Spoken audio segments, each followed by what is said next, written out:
Marilah kepadaku semua yang letih lesu dan berbeban berat. Aku akan memberi kelegaan kepadamu. Pikulah kuk yang kupasang dan belajarlah kepadaku, karena aku lemah lembut dan rendah hati, dan jiwamu akan mendapat ketenangan.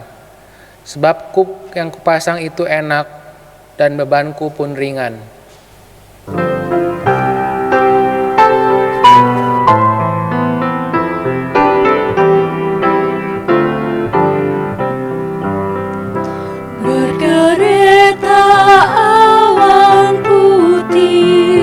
Yesus naik dari bumi dan menuju tahtanya, dan menuju tahtanya.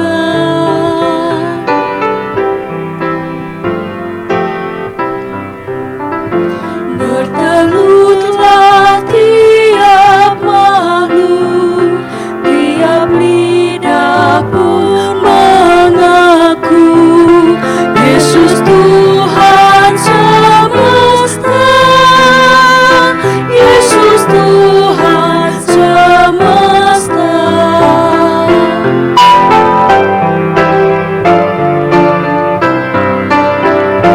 Yesus Raja Maha Kuasa, bersujudlah bangsa-bangsa dan menjadi murid-Nya, dan menjadi murid-Nya.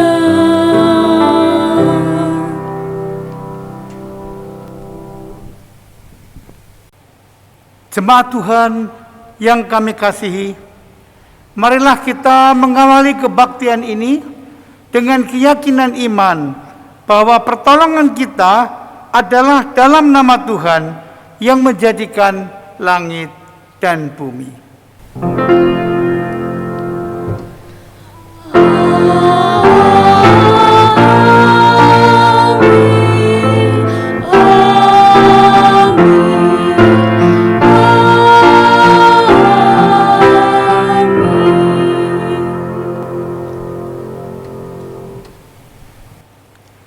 Tuhan menyertai saudara. Dan menyertai saudara juga. Saudara-saudara yang kami kasihi, hari ini kita merayakan hari kenaikan Tuhan Yesus ke surga. Dan dalam kebaktian ini kita akan bersama-sama merenungkan apa makna kenaikan Tuhan Yesus ke surga itu bagi kehidupan kita pada saat ini. Marilah mengawali ibadah ini kita mendengarkan panggilan firman Tuhan dari Mazmur 100 ayat 2 dan ayat yang kelima. Beribadahlah kepada Tuhan dengan sukacita, datanglah ke hadapannya dengan sorak-sorai. Sebab Tuhan itu baik, kasih setianya untuk selama-lamanya, dan kesetiaannya tetap turun-temurun. Saudara-saudara sekalian, mari kita berdoa. Kita akan mengakui segala kesalahan dan dosa-dosa kita kepada Tuhan. Allah yang Maha Kasih, kami datang kepadamu pada hari kenaikan Tuhan Yesus ke surga ini. Kami datang beribadah kepadamu ya Tuhan. Kami mensyukuri akan peristiwa yang indah itu. Dan pada saat ini kami juga ingin mengakui segala kesalahan dan dosa-dosa kami. Kata-kata, pikiran, dan perbuatan kami yang tidak mencerminkan kasih Tuhan, yang telah melukai dan merugikan sesama kami. Ampuni Tuhan, dan selanjutnya tuntunlah kami dengan Roh-Mu yang kudus, agar kami boleh hidup baru dengan berpegang pada firman-Mu. Kami berdoa di dalam nama Tuhan Yesus Kristus. Amin.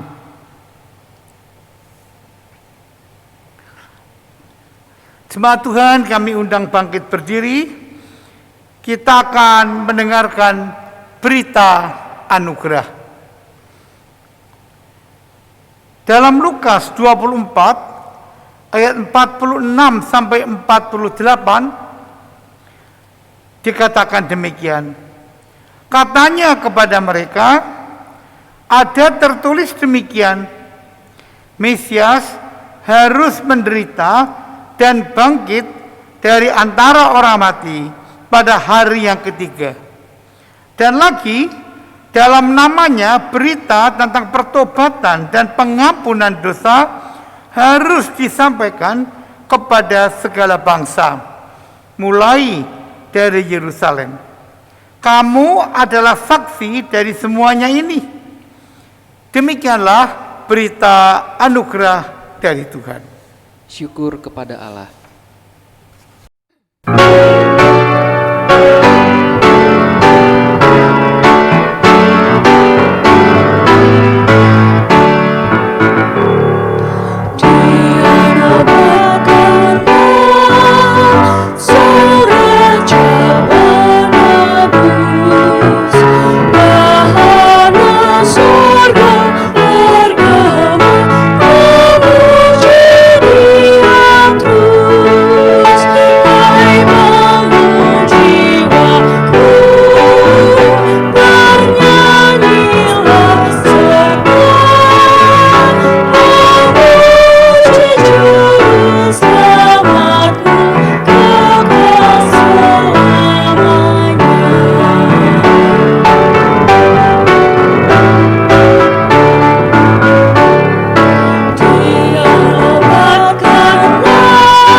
Jemaat Tuhan yang kami kasihi, sebentar lagi kita akan membaca Alkitab dan merenungkan firman Tuhan.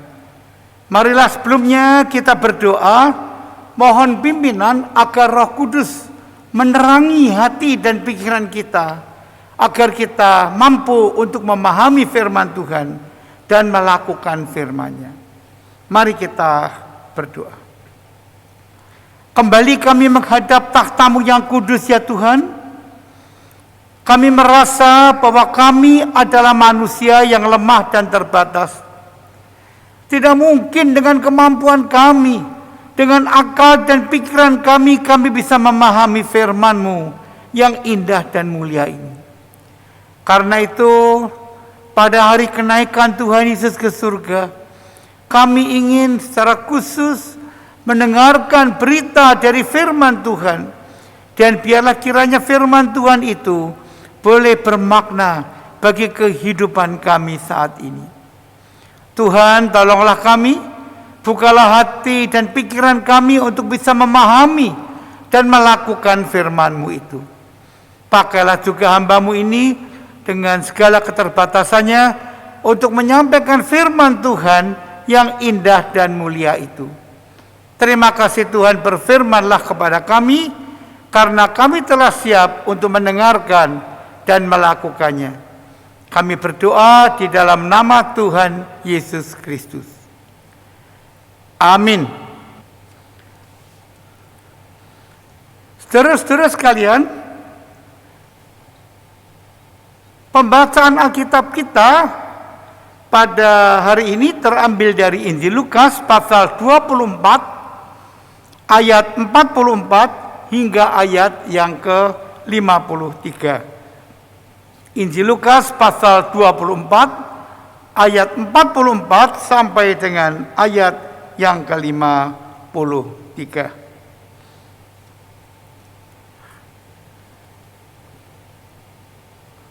Demikianlah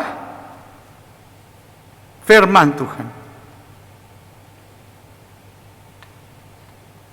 Ia berkata kepada mereka, "Inilah perkataanku yang telah kukatakan kepadamu ketika aku masih bersama-sama dengan kamu, yakni bahwa harus digenapi semua yang ada tertulis tentang aku dalam kitab Taurat Musa dan kitab nabi-nabi dan kitab Mazmur."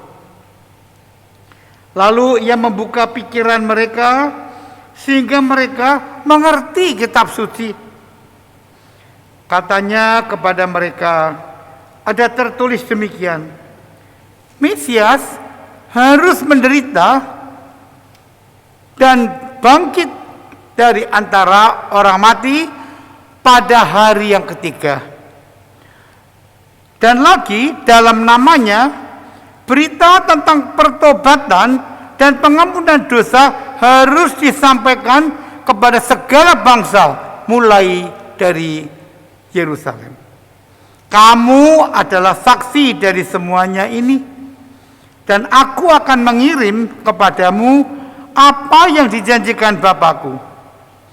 Tetapi kamu harus tinggal di dalam kota ini sampai kamu diperlengkapi dengan kekuasaan dari tempat tinggi. Lalu Yesus membawa mereka keluar kota sampai dekat Betania. Di situ ia mengangkat tangannya dan memberkati mereka.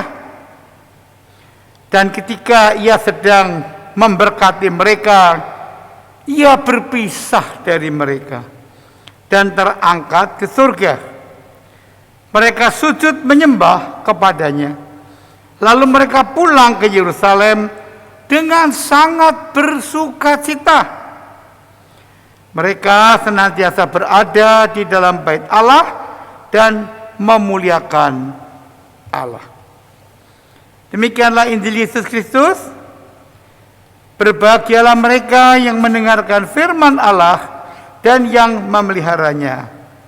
Haleluya.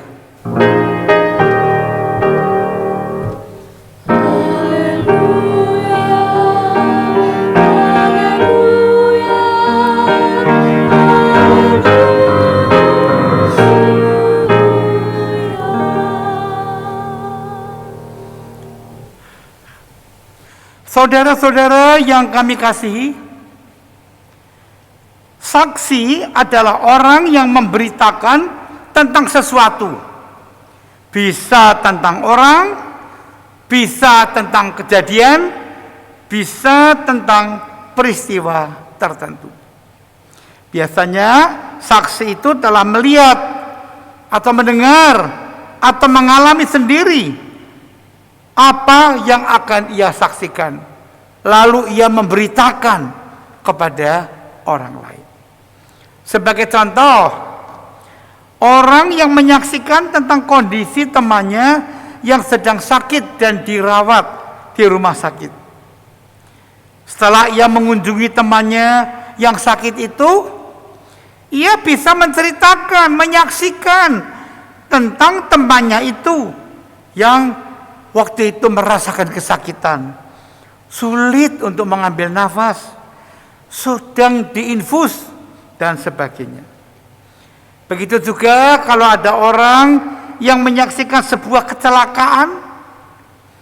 Setelah ia menyaksikan kecelakaan itu, ia menceritakan pada orang lain tentang mobil yang hancur, tentang sopirnya yang mengerang kesakitan, tentang polisi yang kemudian datang dan memeriksa kecelakaan itu, dan sebagainya.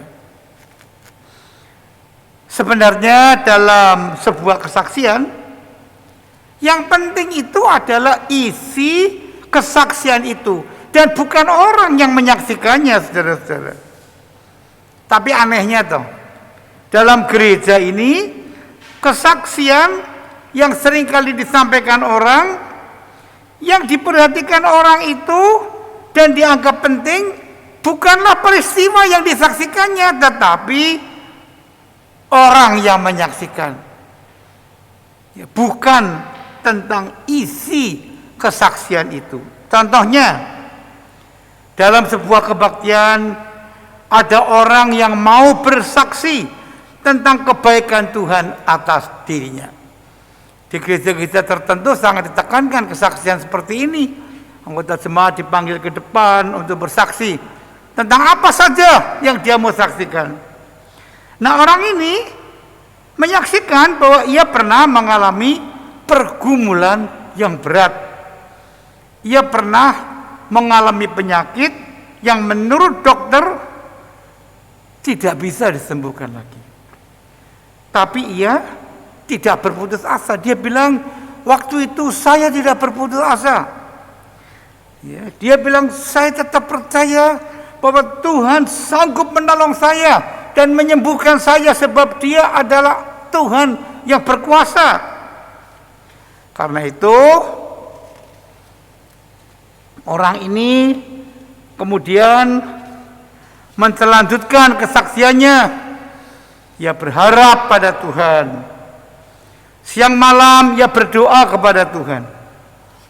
Ketika teman-temannya mengajak dia untuk beralih kepada pengobatan dukun-dukun, dia menolak.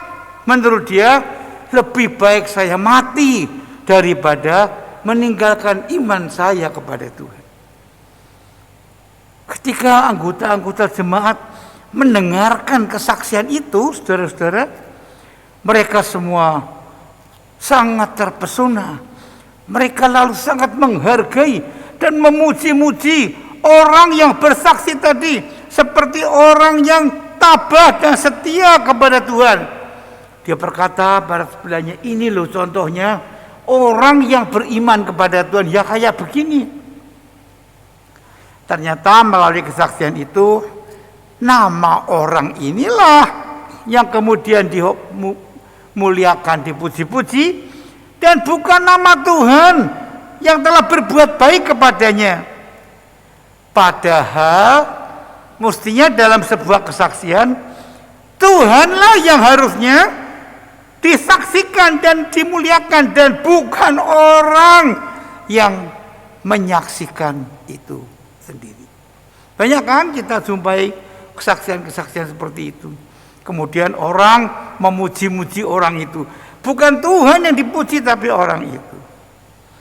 Saudara-saudara sekalian yang kami kasihi, bacaan Alkitab kita dari Lukas pasal 24 ayat 44 sampai 53 menyaksikan tentang percakapan Tuhan Yesus dengan murid-muridnya dan tentang kenaikan Tuhan Yesus ke surga.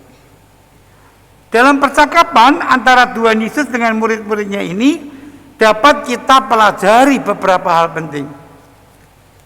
Pertama, dalam percakapan itu Tuhan Yesus mengingatkan murid-muridnya akan perkataannya ketika ia masih bersama-sama dengan mereka.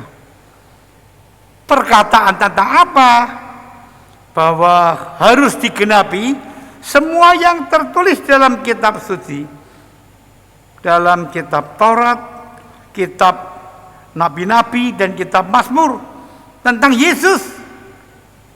Lalu Yesus lebih menegaskan kepada mereka, ada tertulis demikian, Mesias harus menderita dan bangkit dari antara orang mati pada hari yang ketiga. Dan lagi dalam namanya, berita tentang pertobatan dan pengampunan dosa harus disampaikan kepada segala bangsa mulai dari Yerusalem. Itu yang ada dalam ayat 46 dan 47. Jadi di sini saudara-saudara, Tuhan Yesus mengingatkan murid-muridnya bahwa ia memang harus menderita. Tetapi setelah ia mati karena penderitaan itu, karena salib itu, ia akan bangkit pada hari ketiga. Kata-kata Tuhan Yesus ini ingin menegaskan kepada para murid yang masih ragu-ragu pada waktu itu, supaya mereka percaya bahwa dirinya telah bangkit. Dari kata-kata Tuhan Yesus ini, Tuhan Yesus juga mau mengingatkan bahwa dalam namanya berita tentang pertobatan dan pengampunan dosa harus disampaikan kepada segala bangsa, mulai dari Yerusalem. Saudara-saudara yang kami kasih, penugasan ini menjadi pokok bahasan kita yang kedua. Dalam ayat 48 sampai 49 disaksikan penugasan Tuhan Yesus dan janjinya kepada para murid. Kamu adalah saksi dari semuanya ini. Dan aku akan mengirim kepadamu apa yang dijanjikan Bapakku. Tetapi kamu harus tinggal di dalam kota ini sampai kamu diperlengkapi dengan kekuasaan dari tempat tinggi. Penugasan ini secara lebih jelas disaksikan dalam Kisah Para Rasul 1 ayat yang ke-6. Tetapi kamu akan menerima kuasa kalau Roh Kudus turun ke atas kamu. Dan kamu akan menjadi saksiku di Yerusalem dan di seluruh Yudea dan Samaria sampai ke ujung bumi. Pola pemberitaan Injil yang diajarkan Tuhan Yesus di sini sebenarnya menarik untuk kita perhatikan. Para murid dipanggil untuk memberitakan Injil mulai di tempat yang paling dekat. Jangan jauh-jauh dulu, tapi yang dekat belum diapa-apain. Yaitu mulai dari Yerusalem. Dari sini pekabaran Injil diharapkan meluas ke daerah Yudea. Yudea itu provinsi, lalu Samaria, dan sampai ke ujung bumi. Yerusalem adalah kota di mana mereka tinggal. Dari Yerusalem ke Yudea. Yudea itu nama provinsi, lebih luas.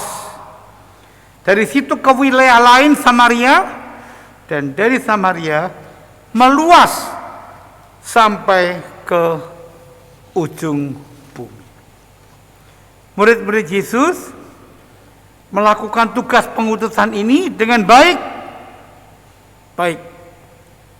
Mereka setia dalam memberitakan Injil Yesus Kristus.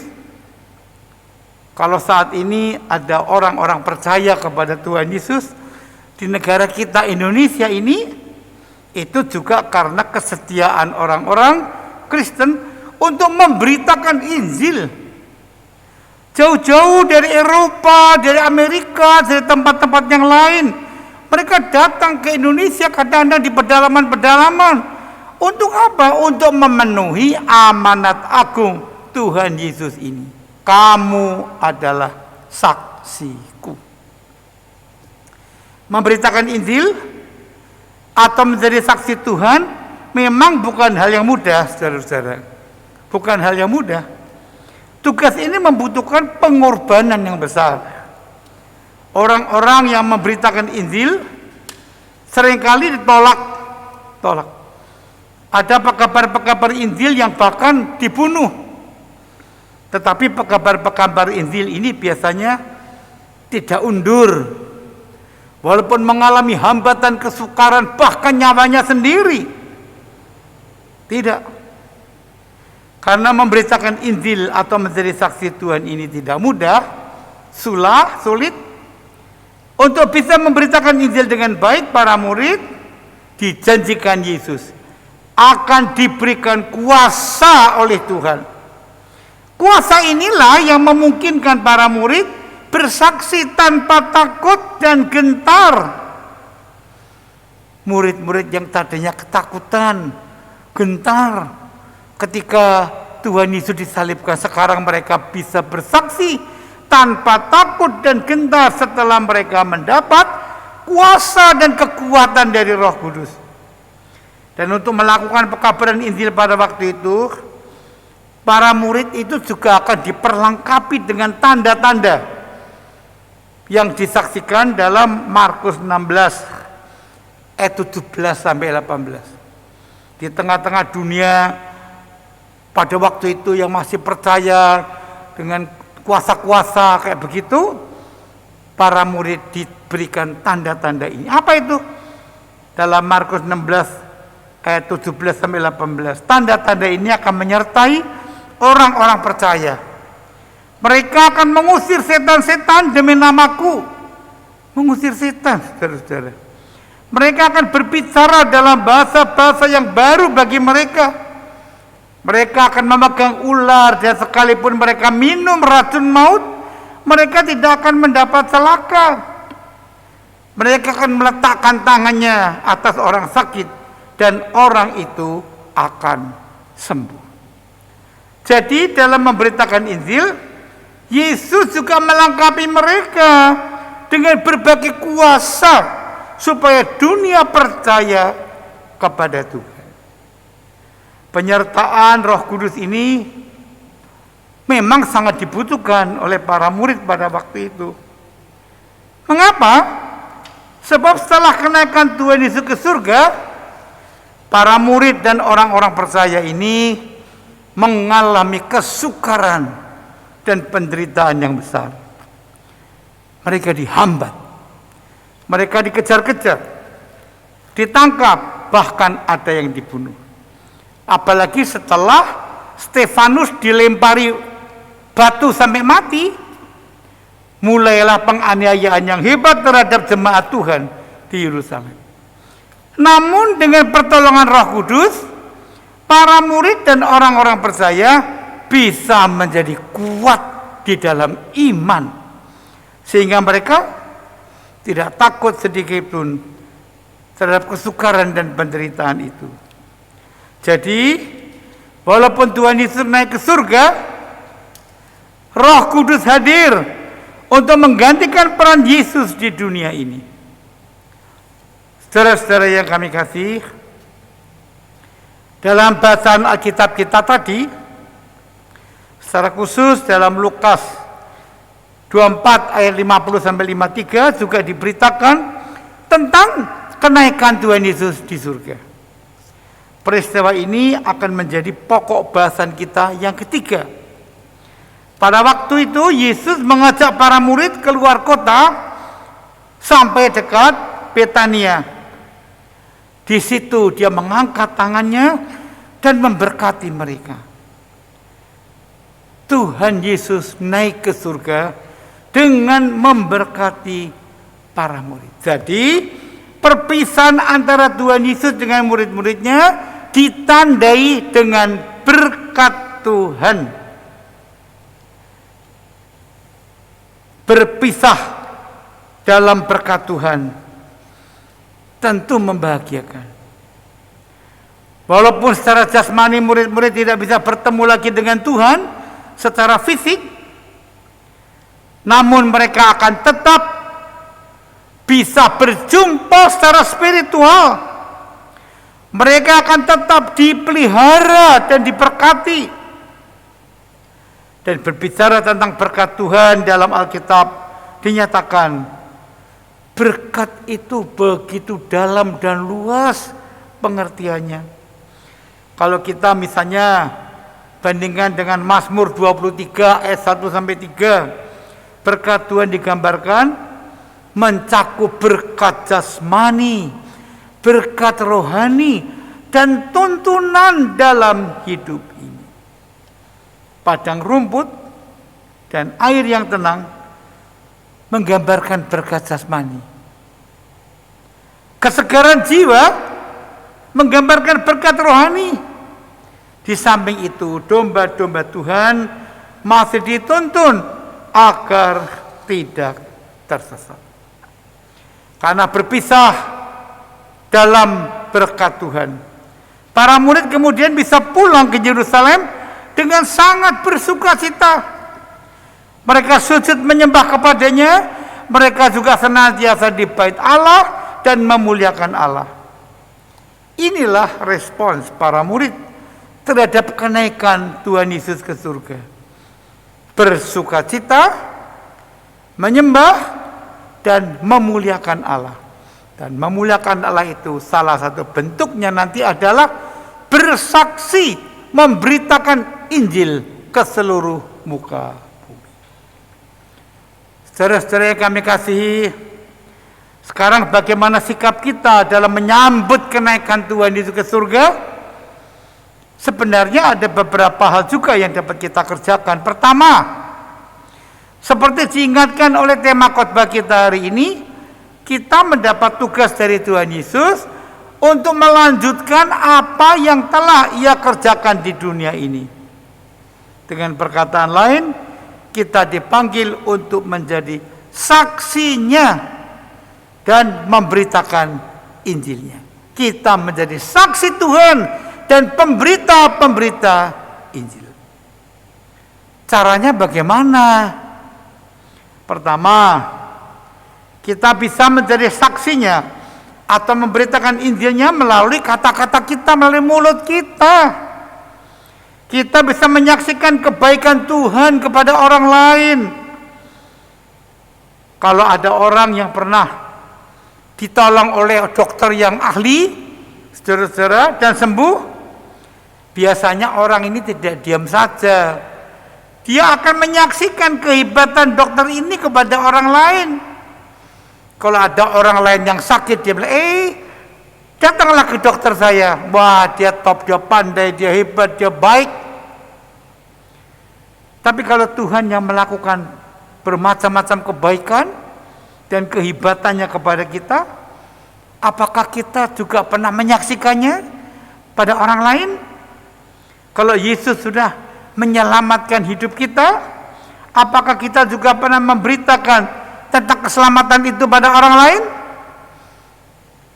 Sangat disayangkan kalau dalam hidup sehari-hari kita lebih suka menggunakan mulut kita untuk bertengkar, memaki, dan bermusuhan, daripada menggunakannya untuk bersaksi dan memuliakan nama Tuhan.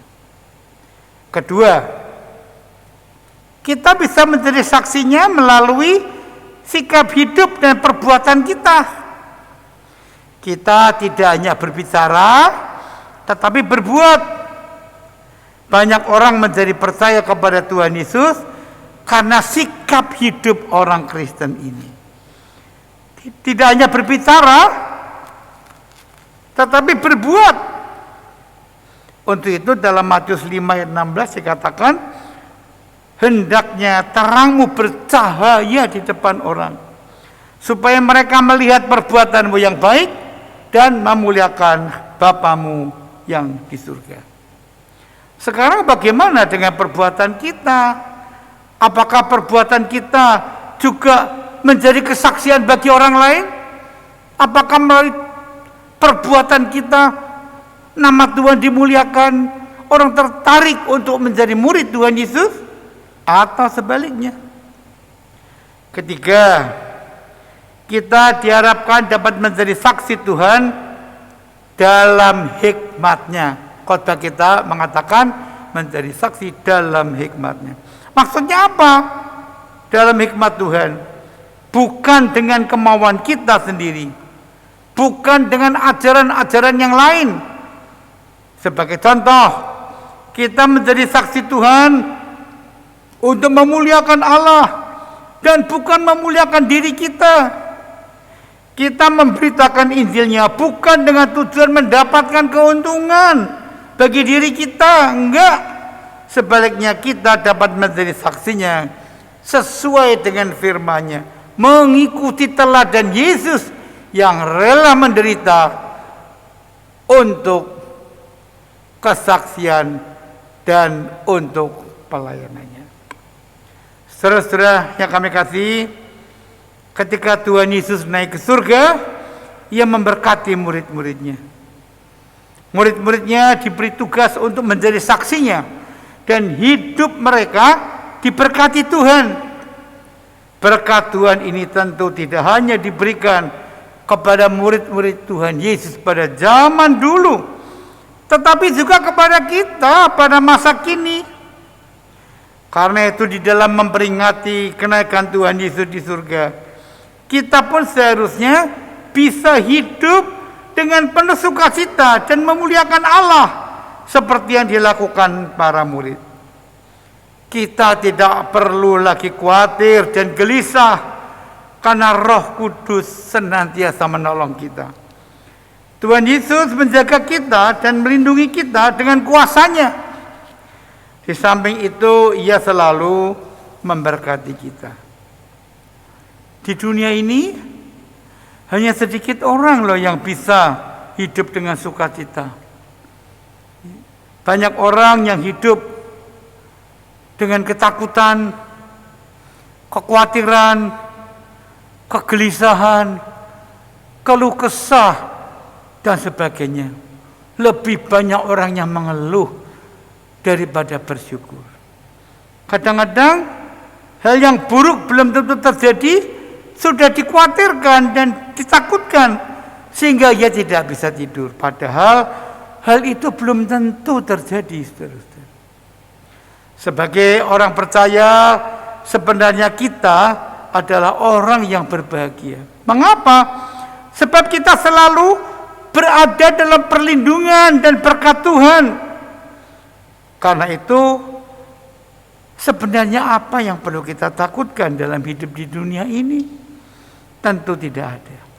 Sebaliknya, kita harus hidup dengan penuh sukacita seperti para murid. Lalu kita menjadi saksinya. Jadilah saksi dalam hikmat-Nya. Amin.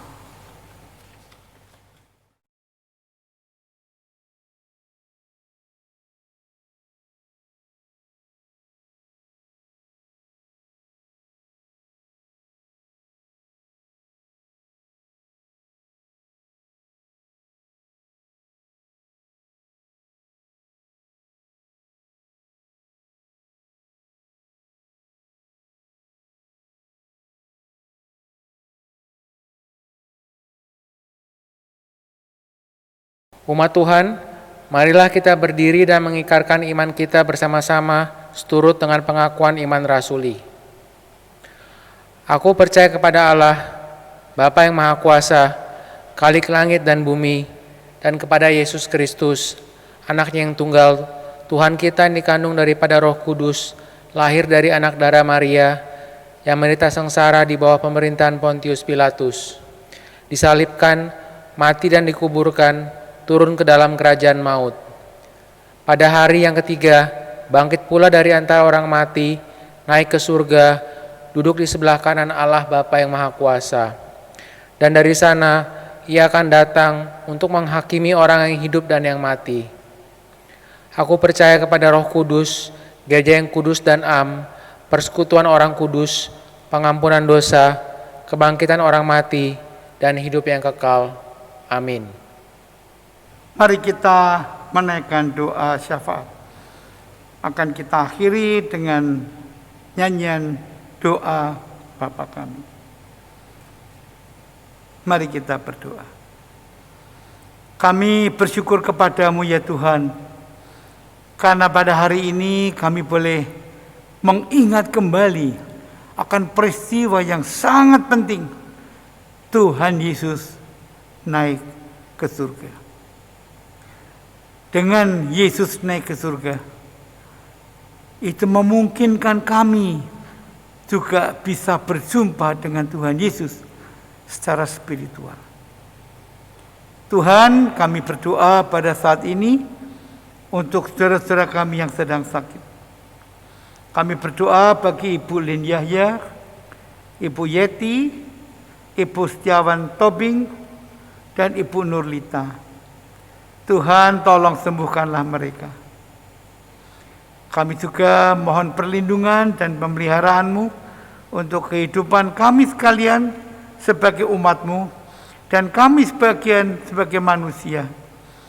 Di tengah-tengah tantangan dan kesukaran ini, di tengah-tengah kekhawatiran orang karena virus corona. Kami menyerahkan dalam tangan-Mu, kiranya Tuhan melindungi dan menyertai kami. Tuhan, kami berdoa pada saat ini bagi saudara-saudara kami yang menderita di rumah atau di rumah sakit karena gangguan virus corona ini. Khususnya juga yang di India, begitu banyak orang yang menderita, sakit dan mati karena virus ini. Tuhan, tolong lindungi mereka, dan tolong Tuhan berkati agar orang-orang yang sakit ini bisa mendapat kesembuhan, dan orang-orang yang masih sehat diberikan perlindungan Tuhan. Tuhan, kami berdoa biar Engkau memberkati seluruh dokter, perawat, dan orang-orang lain yang berupaya untuk menolong orang-orang yang sakit ini.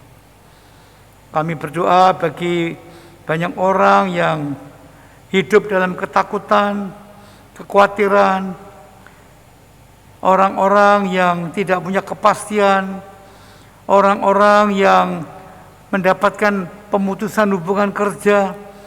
Tuhan, berkati mereka agar mereka juga diberi pertolongan oleh Tuhan. Kami doakan pada saat ini bagi gereja-Mu di seluruh muka bumi, berkatilah umat-Mu. Kami berdoa biar Engkau memberkati juga akan bangsa-bangsa di muka bumi ini, khususnya bagi bangsa Indonesia. Kami berdoa Tuhan memberkati agar bangsa kami ini boleh terus hidup di dalam kemajuan karena berkat dan pertolongan Tuhan dan kerja keras dari para pemimpin. Berkatilah Bapak Presiden dan Wakil Presiden, berkatilah para menteri, pejabat-pejabat yang lain, baik di pusat, di daerah maupun di pelosok-pelosok tanah air. Berkati ya Tuhan mereka semua. Tuhan, kami juga pada saat ini mohon pimpinan bagi jemaat-Mu GKI Menteng ini. Kiranya Tuhan menolong agar jemaat kami dapat terus bertumbuh dan berkembang. Berkatilah orang-orang yang melayani di GKI Menteng, pendeta, penatua, orang-orang yang berada dalam komisi, para aktivis, guru-guru sekolah minggu, pemusik, dan orang-orang yang melayani. Berkati mereka Tuhan.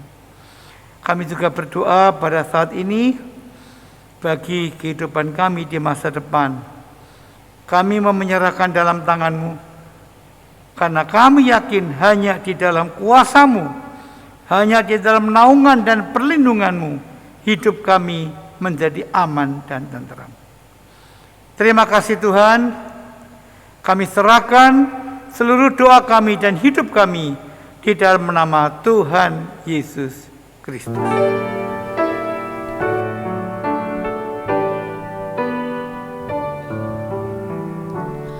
Bapa kami yang ada di sorga, dikuduskanlah nama-Mu, datanglah kerajaan-Mu, jadilah kehendak-Mu di bumi seperti di sorga. Ini makanan yang secukupnya, ampuni salah kami seperti kami ampuni yang bersalah pada kami. Jangan bawa kami dalam pencobaan, melainkan lepaskan kami dari yang jahat, sebab Kaulah yang punya kerajaan dan kuasa dan kemuliaan sampai selama-lamanya. Amin.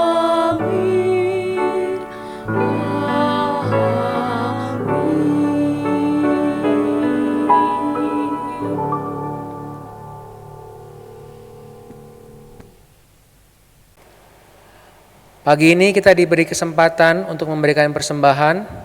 Nats persembahan pada hari ini diambil dari Pengkhotbah 5 ayat 9. Siapa mencintai uang tidak akan puas dengan uang, dan siapa mencintai kekayaan tidak akan puas dengan penghasilannya. Ini pun sia-sia. Marilah kita menyanyikan nyanyian jemaat dari NKB 182 1-3, Ku rindu mengiringimu.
Mari kita berdoa.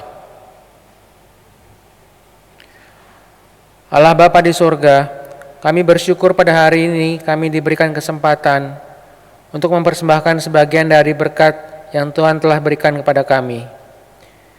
Bapa, berkatilah dan kuduskanlah persembahan ini. Berikan hikmat bagi kami untuk mengelolanya sehingga menjadi berkat untuk banyak orang, jemaat, dan orang-orang di sekitar kami. Terima kasih Bapa, dalam nama Tuhan Yesus kami berdoa dan mengucap syukur. Amin.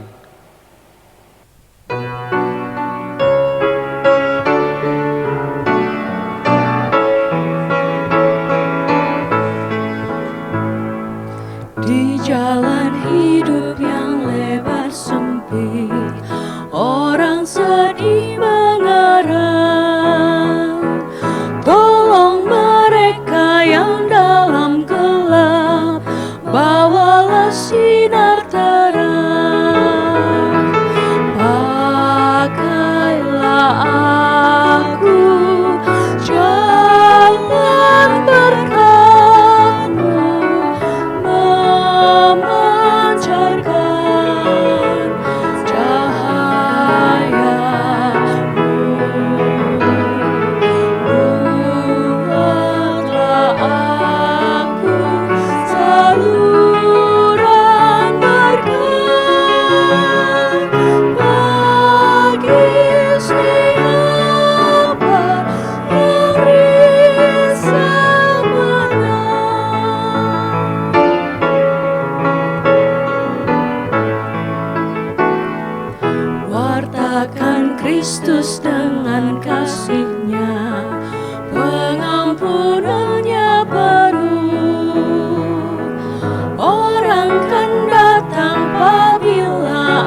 Jemaat Tuhan yang kami kasihi, arahkanlah hatimu kepada Tuhan.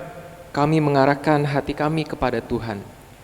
Jadilah saksi Kristus, Syukur kepada Allah, terpujilah Tuhan. kini dan selamanya. Sekarang terimalah berkat Tuhan.